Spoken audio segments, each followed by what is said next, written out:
So welcome back to part 2 of Unravelling the Meaning of Life. And in the first video, if you haven't seen it, you'll find it on my Facebook page, LifeWorks, or on the YouTube channel under Braden Butler. Just a quick summary of the points that I made in the original one. So my first point is that we have been designed to be in a community with other people, not to be alone. We need those connections and those interactions with others and the energy that we get from them. And that's either, in an intimate relationship, it can just be amongst friends or family. So those are really important to us. We need to make sure, the best we can, that we look after those relationships because they're the ones that mean the most to us. And the trouble is often they're the people that bear the brunt of our emotions. And so we can damage those relationships. So it's really important that we nurture those and look after them and then work hard at keeping them in a good place. And that's not always easy, as we all know, but we have to be proactive in doing that. The second point that I made is that we have this innate desire to know that we matter, that we're valuable and that we're lovable. And that's love. So we need to learn to love ourselves. And in a practical sense, we need to learn to be kind to ourselves. And that's really important. And from there, the natural progression is that if I'm going to be kind to myself, I should also treat others as I want to be treated. So I should therefore be kind to others. So that's the third one. And the fourth point is that we find meaning in life in those things that we love doing. So if we have a particular interest or a passion, pursue it, because that actually brings happiness to us, and we actually will find meaning in those things we find meaningful to us. So there's my first 4 points, and now we'll get on with the rest of what I've got to say.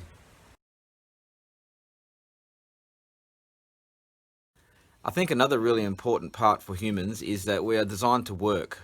We're not designed to sit around and be idle. And if our bodies aren't moving and active and involved in taking on some kind of a load and bearing onto our body and keeping our muscles fit and toned, I will compare it to a bit like a truck, because I'm off a farm, and so that's what I understand. But if you see this truck here, okay, I've just found a picture of one. It's an old rusty truck.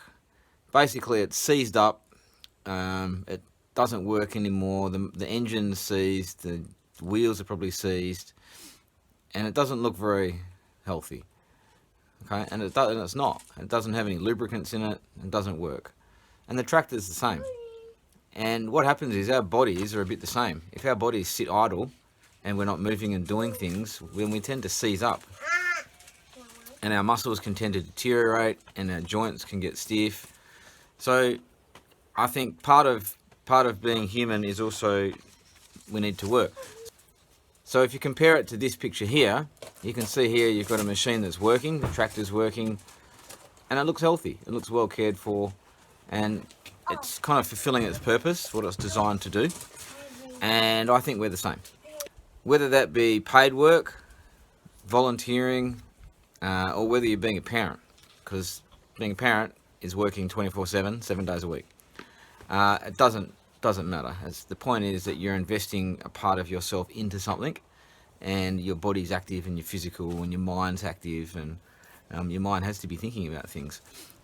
And the other great thing about parenting is because, and unfortunately I think these days, if you decide to be a stay-at-home dad or mum, I really feel like it's a bit under attack, which is a shame. But you can't detract from investing in somebody's life. It's like, well, being a parent, you're investing into this life, and parenting is good in the sense that you have to think outside of yourself. You're actually investing into somebody outside of yourself, and you've got these little kids who are dependent on you, not just physically but emotionally, in the whole package. If life was just an accident and we just, happened to just pop up here for no reason, for no purpose, just coincidentally we, evolved into this incredibly complex system that we have on planet Earth and even in the whole universe and all the galaxies that you can see out there, that there was no purpose to that. It just happened. I don't look at us as an accident. Most people have this instinct in us to survive. And it's ingrained in us, and it's ingrained in us to find meaning in our lives. We are essentially made up of just carbon atoms. Carbon, mostly carbon atoms, some hydrogen, oxygen. Those 3 atoms make up every part of our body. As far as I know, if you take a carbon atom, it's not aware of itself. It's not aware that it exists. It's not aware that perhaps, let's just say that it's an atom that's makes the heart. That atom, the carbon atom, doesn't go, oh, it's nice to be here, part of the heart, and helping it pump and push blood around the body. And I know I'll die soon, but you know, when that time comes, I'll duplicate myself and then pass it on to the next generation. You know, no atoms do that. Nothing does that in this life. And so, you know, you take something that's like a rock. A rock's made up of atoms. A rock not aware of itself. So why are we different? If I am talking about my body, and if I am aware of my body, then something else is aware of me. And my argument is that we are a spiritual being. We are a spirit that lives in a physical body, and the two coexist. Without each other, the body dies. But it's our spirit that actually decides, I'm going to get up and go for a walk. I'm going to get up and make a video. I'm going to go talk to this person. I'm going to do this. I'm going to do that.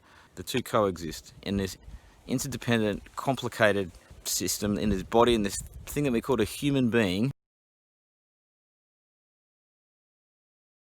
And there's another point that I wanted to make here, is that the person who looks out through our eyes into the world can look at the hand and the skin on the back of your hand, and as that ages, and my face ages, the person inside of me doesn't age. It's like it's still a teenager. And my grandmother said that, you know, she was in her 90s, she felt like she was still in her head, you know, about 16 is where she placed herself. So that's another interesting thing just to think about, because that's a phenomena that science cannot explain. I'm not going to delve any deeper into that, because that alone, some people I know most people out there, because I talk to a lot, especially a lot of students, don't even believe in the existence of God. So I'm not going to take this any further, except that it's just there for you to think about. And you're saying, well, so are you believing in God? Well, 100% I do, yes, I believe in God. And I know a lot of people out there mightn't agree with that, and that's okay. Take it with a grain of salt. Don't have to agree with it at all, and that's fine.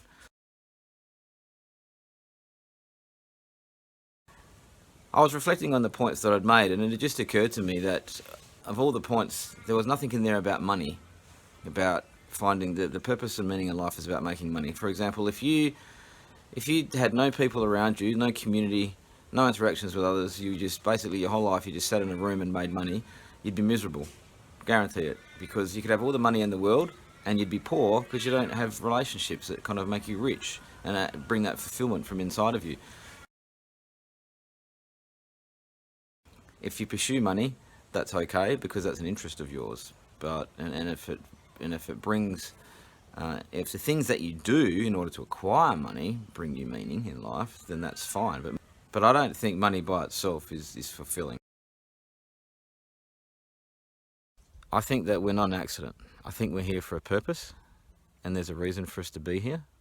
I think it's important to know in the context that we're a spiritual body, a spiritual being living in a physical body, and that's what makes us very unique. And it's important that that person that lives within us needs to know that they matter. They need to know they're lovable, they need to know they're valuable, and that person, that spirit, needs to be treated with kindness, and that means we should treat others with kindness. And so part of it is then looking after ourselves, and part of it then is going, well, what's my purpose? What am I here to do? How can I do some things that help me find out what I love doing and invest my time and energy into? And then ultimately, how can I actually help other people? Because if we're just inwardly focused all the time, society, I think, would end very quickly. Unravelling the meaning of life, complicated topic, no easy answer, but I hope that's given you some things to think about, which is really what I want these videos to do. Alright, so thanks for listening, and talk to you later.